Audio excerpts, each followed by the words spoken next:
Hey Whiskey Tube, welcome back to another episode of the DBS Tasting Room. Today we're going to be looking at our $100 whiskey starter kit. Yeah, I think this is going to be exciting. I'm looking forward to it. Hopefully you guys like it. You'll like it. All right, everyone. So what we decided to do today was curate our $100 under $100 introduction into whiskey starter kit. So what we mean by that is if I gave you $100 and said, go to your box store or go to your local liquor store, what can you put together? What can you put together under that? The list that we think we could convince someone who is not a whiskey drinker into becoming a whiskey drinker, or just to add to your collection because they're good bottles. Absolutely. It's as simple as that. Yep, have a couple different options. That way anytime you're ready to go to the shelf, you got different flavor choices. I totally like that. So I'll jump into it, right? So I'm a Scotch guy. And I like all kinds of Scotches, but I lean a little bit more towards the sherried finish Scotch.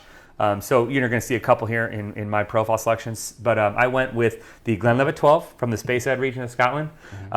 This is probably your most introductory whiskey in any Scotch market. Yep. It's extremely available anywhere you go. It's about $25, maybe even $20. You can get it for if you get it for a sale, you can get a really good price on this. But it's Glenlive. It's kind of their standard range. I believe it's at 40%. Yeah, 40% ABV. So it's kind of entry level. Right. Jump up a little bit more. We went with the Glenfiddich 12 year. So this is done in Oloroso sherry and ex-bourbon casks, and then they're married together at the end of their maturation time. So you're going to get that sherry kind of funkness to it, but it's really, really mild and it's really light.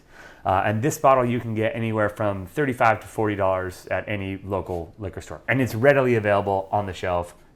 Anyone who's going to carry Scotch, they're carrying this. That makes it nice, right? Yeah. Readily available. Totally. And then the gem, I think, in this pick for me is the Glenmorangie La Santa, the 12 de La Santa. This is by far probably one of my all-time favorite, just whiskeys in general. I'm saying that, and there's so many whiskeys out there. It is such a well-balanced and well-priced Scotch that it's really hard to pass on this one. These are both from the Highlands region of Scotland, but this Glenmorangie, the La Santa, it's just on another level, I think. It's 43%, so it's a little bit higher ABV than your other two. Yeah. But when you talk sherry bomb in the world of whiskey, this is one of those. Yeah, this might be the gem of all of the bottles. There's something about the La Santa, even me, I'll get into mine here in a second on the bourbon side, but there's something about that La Santa that really is great for the introductory, even the experienced whiskey drinker. It kind of covers all bases. I agree with you, and and it sits in like that wheelhouse for a lot of different things. Yep. And you'll find this in a lot of lists for people's, especially when they talk in Scotch. It's in their list, in whatever that may be. So Donnie, what do you got? Yeah, so all mine are pretty much Kentucky straight bourbons. I went with the Wild Turkey 101, the Buffalo Trace, because that's the distillery and the name of the bottle, Elijah Craig 94, and 1792 small batch. I think all of these bottles offer something a little bit different as far as the bourbon tasting notes, even though they're fairly similar tasting notes across all bourbons. Yeah. This adds a little bit different things through each bottle, kind of depending on what you're tasting. I agree. What you're feeling like. I agree. I think you're right on with that. There's a little subtle nuances that are different in each one of these. And that's from yours and even the Scotches here. Yeah. Before we start talking about them, you want to pour something? I think we should pour some, but we didn't discuss what to pour before the episode, so now we got to figure it out on camera. On the fly here. Well, I'm going to jump in the Glenfiddich. I think that's a good call. I'm going to jump in the Glenfiddich. Now, this is a bottle that it's opened, but as you see, it's pretty full. Now, I have a ton of whiskey to choose from, generally speaking, when it comes to what we want to drink on your daily basis. So this doesn't always sit in that list. Not because I don't like it, because I do. This is why it's on my. I think I gave you a little bit too much, my friend, but that's sorry. Ooh. That's a hefty pour. Here, I'll give you this one. You can have the smaller pour. How about that? I'll take the higher pour. You got to show that pour off. We're going to try a couple of these things, but holy smokes. I apologize. But what you're gonna get here, after let's cheers, my friend. Cheers. Is you're going to get some vanilla. You're going to get some light fruits on the nose. It's really mild though. It's actually the nose has a lot of. It's got a lot of heat, oddly enough, for a Scotch, for a 40%. And what I mean by heat, nose? There's just some ethanol. There's ethanol on the nose. And a lot of these, when you get into really deep sherried whiskeys, I feel like you don't tend to get ethanol almost at all on the nose. Yeah. You know what I mean? I am on this Glenfiddich though, but not in a bad way at all. What do you think? This is a good whiskey. It's good? Like we just had, at least recently on the Scotch side, I had a Glenfiddich 18 that was really good. Might have to blind these guys. This 12 is solid. It's good. It's got definitely light notes, like the light fruits. Light fruits, really light fruits. It's not dried fruits that you would get in a traditional sherry cask, and I think that's because I'm sure whatever they're doing here is less than that Oloroso. And it's blended at the end, or blend is not the word they like to use, married, because blend people kind of get turned off, and I think it's a blend. These are all single malt scotches, is what I decided to go with today. But this is like a white gummy bear. That's what it tastes like to me. You might have nailed it. It's like a white gummy bear. It's sugar. It's the vanilla's not in the gummy bear, but it's kind of fruity enough. It's very, very light on the palate too. The finish isn't overly, deep, and it's not overly complicated. Medium short. It's medium short, medium short for sure.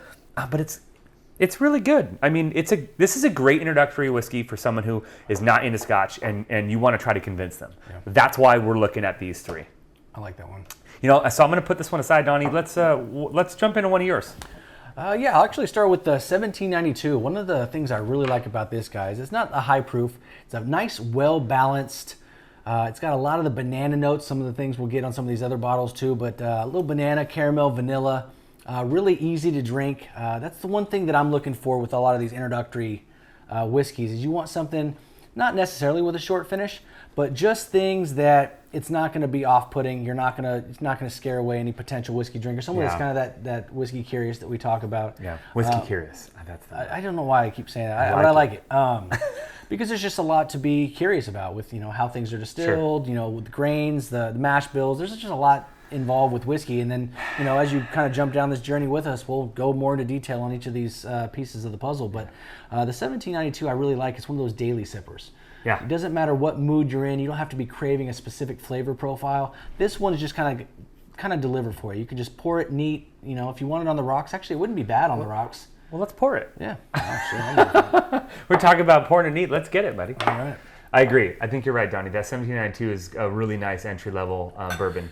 It sits in that realm of like banana and caramel and light though. It's not a punch, and I think that's the word we use, the punch. Like, you don't get these spikes in flavor. You get this real nice, mellow, kind of rounded off flavor profile. And actually, I think you're going to get that in every whiskey that you're looking at right here. Yeah. Nothing in what we've shown you, none of the expressions that we've talked about are punchy. If that word makes any sense. Nothing is going to be off-putting and be like, that's a hit. That's a hit. It's just funny how you can go the cheers. Scotch to the bourbon, and you can just immediately tell. Oh yeah, there's a banana forward for sure on the nose. There's a lot of banana on this one. You'll hear me overuse that note quite a bit, but for whatever reason, with all of our tastings, the banana note just seems to be real prevalent for me. Across the board, the Old Foresters, the 1792s, the Glenlivett's, a lot of those ones are really jumping out. All right, cool. This is the first. Well, American Oak brings out that tropical banana flavor. I mean, that's why you get it in here. Yeah. That's why the Glenlivet 12 is banana forward. It's because it's not finished in sherry. There's no sherry here. It's just American Oak. So that's kind of where they pull that. And I think banana is found in almost all Glenlivet's profiles. It's like they're even if they don't claim it, it's there in almost everything that we've tasted. Absolutely. In my opinion. But that's kind of where we're at. I'm going to talk about your whiskeys, Donnie. So the bourbons that you decided to pick. So I kind of went over this, guys. Kind of the well-balanced one for me, the everyday, any day type scenario. One of my other selections, I also decided on the Elijah Craig. I'm a huge Elijah Craig barrel proof fan. Yes. I can't get enough of it. Doesn't matter what iteration it is. I want it. So this is one that actually kind of helped me get introduced to some of these things. This is a great mixer, which is really nice if my wife likes cocktails. It's something that you can kind of mix. It's kind of viscous. It's got the real standard bourbon notes, the vanilla caramel, but it also has the nuttiness. The Heaven Hill nuttiness is the distillery that makes Elijah Craig. So it kind of brings a little bit of different flavor profile compared to the 1792. So when you're looking at yourself, I'm hoping if you kind of go down this route and you say, I like bourbons, I want to hear what Donnie has to say, and you look at these four, no matter what mood you're you're in for whiskey, one of these is going to fit. It's going to hit the spot. I think and that's kind of what I'm doing across the board. So this one, like I said, it's going to get the standard good cocktails. You know, like I said, just a little bit of that nuttiness. I think the word approachable is a good one to apply. There you go. They are. All of these are very approachable. You're not going to get turned off. They're going to be very, very mellow enough to not like shy somebody away from it, but also unique enough to have different flavor profiles, because all of these taste completely different. This is what's the beauty of whiskey and the beauty of like what we're doing here, is that they all have totally different flavor profiles. And I agree with you. I think that for me, the Elijah Craig Barrel Proof is probably top on my list if you're going to talk about the connection between the two. Sure. And I think there's a different flavor profile from the standard 94 proof, but there are some similarities. They're light, you know, but they're there. Now, just because we've been doing this for quite some time now, I feel like that, you know, we look for more uniqueness too, right? And so we try to jump into those barrel proof or those cask strength whiskeys in the Scotch world, just because we want something that's a little bit more punchy, a little bit more fuller. The flavor, the complexity, you kind of, oddly enough, the punch, right? You kind of want a little bit of the flavor punch. So there's higher levels of each one of these, as there are for the Scotches as well. So this one is kind of a good one where you can get an idea on what the barrel proofs may be, just not at that intensity level. The only downside with the barrel proofs is they cost more. You know, so if we're talking, you know, the rule here, our game we played was what can you curate for under $100? And I think you hit it, man. I think you hit the nail on the head. Yeah, we didn't go over costs. So like the 1792, it's about $24-25. Elijah Craig, $24-25. Same thing with the Buffalo Trace, if you can find it. Our area, it's readily available. Some areas, it's actually tough to find.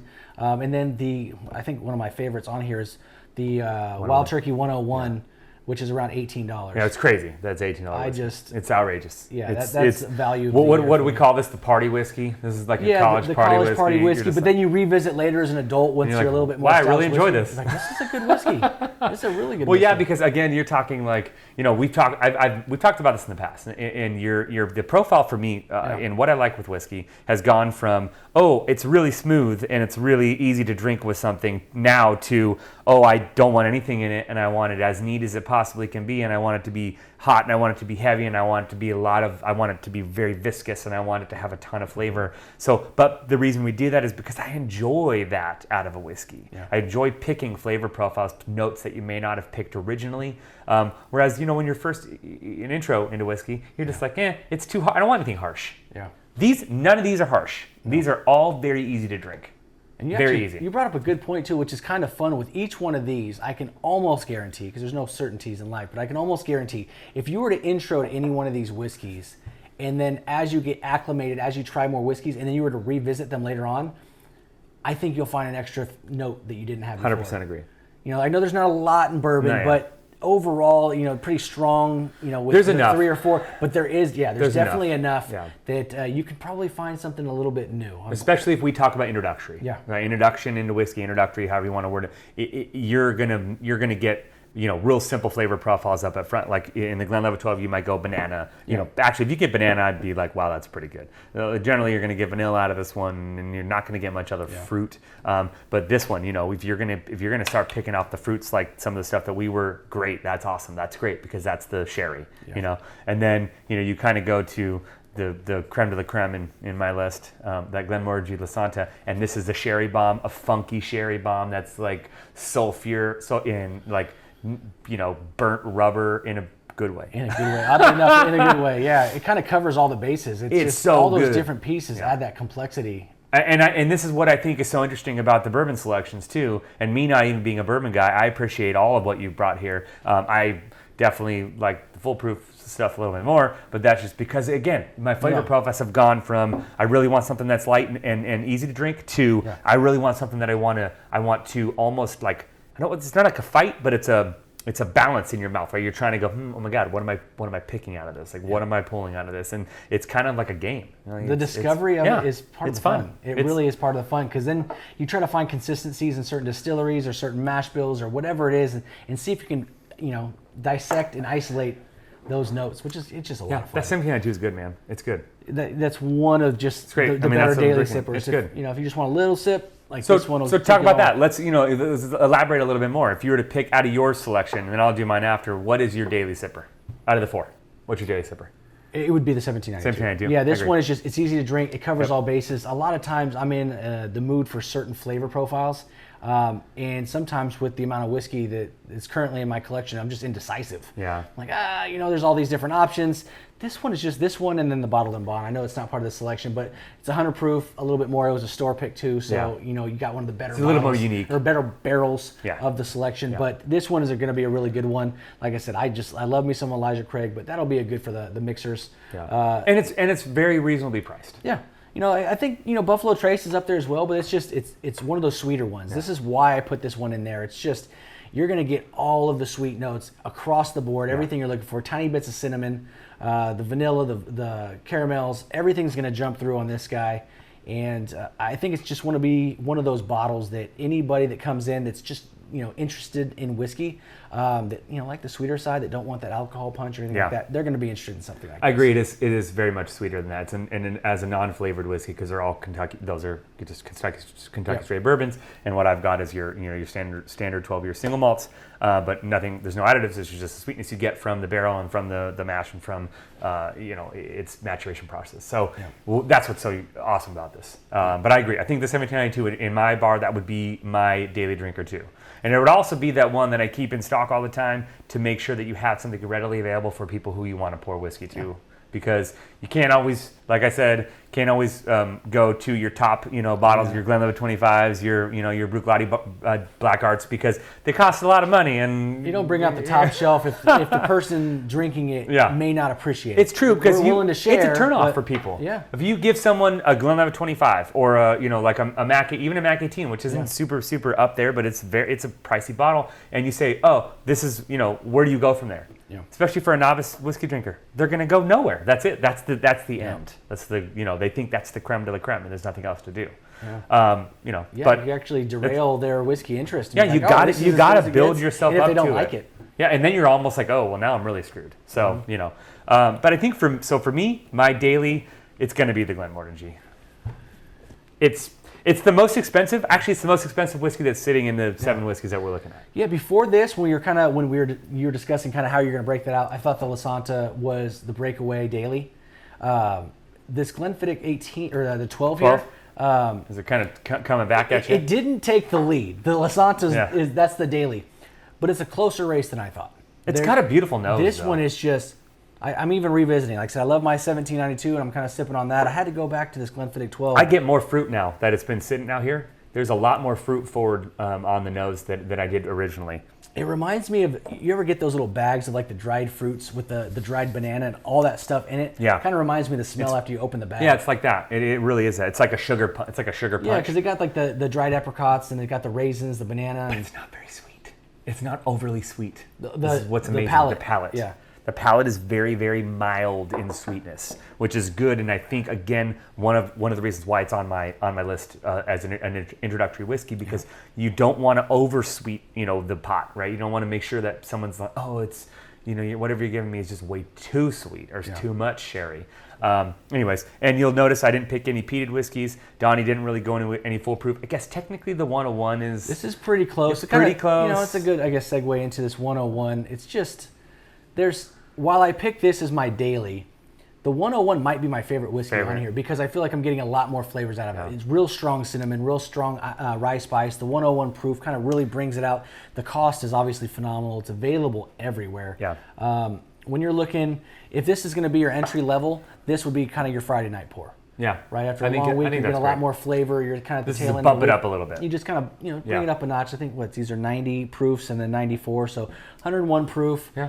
You get that wild turkey funk. Don't hate on the wild turkey. I mean, they got some phenomenal offerings. Oh yeah. I mean, you can jump into the rare breed if you want to really up your game and really convince people to liking that higher proof stuff. It's great. But that rare breed's in my top 2 or 3 it's a good whiskeys. Bottle. I just suggested it to maybe 3. I don't know. I suggested it to one of our followers on Instagram, and just now? Yeah, it was like a couple days ago. He was one of those. What should I pick? and it was rare breed, and I think it was, I don't know what the other selection was, but I'm like, oh, I really like that rare breed.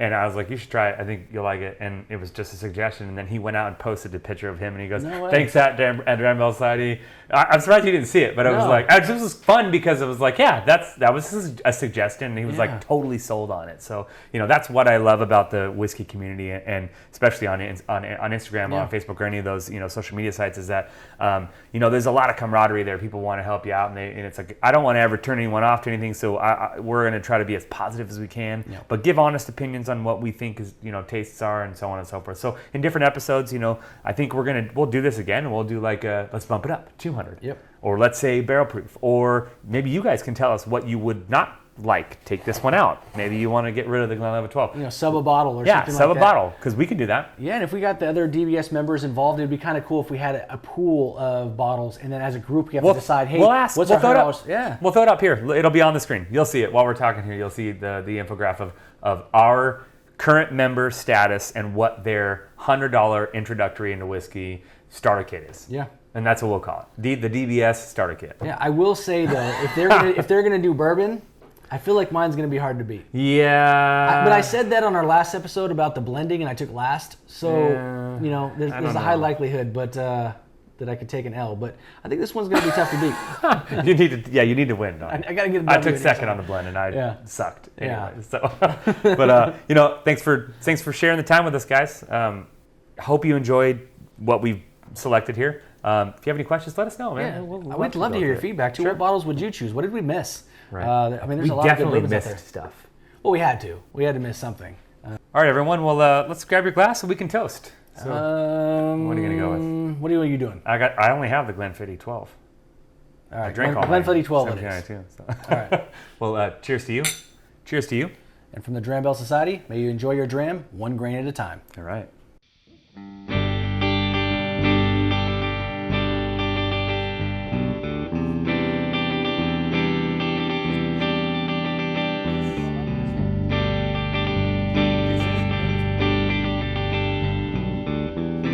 Well,